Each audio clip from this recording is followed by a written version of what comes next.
ડાંગના બોરખલમાં ચેકડેમના કામની ગુણવત્તાને લઈ રાજકારણ ગરમાયું છે। વિકાસ કાર્યોમાં બેફામ ભ્રષ્ટાચાર ચાલતો હોવાનો કોંગ્રેસનો આરોપ।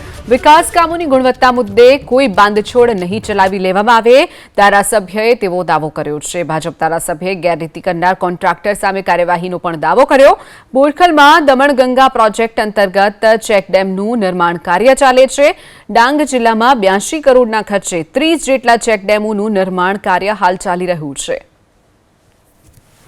તો આજે ડાંગે તો જડબાતોડ જવાબ આપ્યો છે, તો આજે શું ડાંગના સત્તા ભોગવતા નેતાઓ એનો જવાબ આપી શકશે?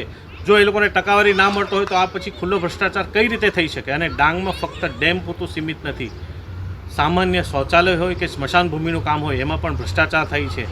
અને એ ભ્રષ્ટાચાર કામો પૂરતો પણ સીમિત નથી, કોઈ પણ ઓફિસો હોય એમાં ટકાવારી વગર કોઈ કામ ચાલતું નથી।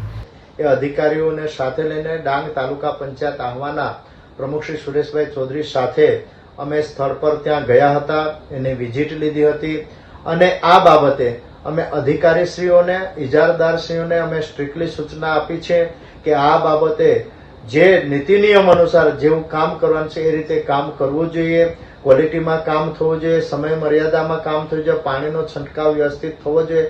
આ બાબતે અમે એમને સૂચના આપી છે અને વિભાગના પણ કોઈ પણ કર્મચારી આ જ્યારે કામગીરી ચાલતી હોય ત્યારે ત્યાં ઉભા રહીને કામગીરી થાય એવી પણ સૂચના આપી છે।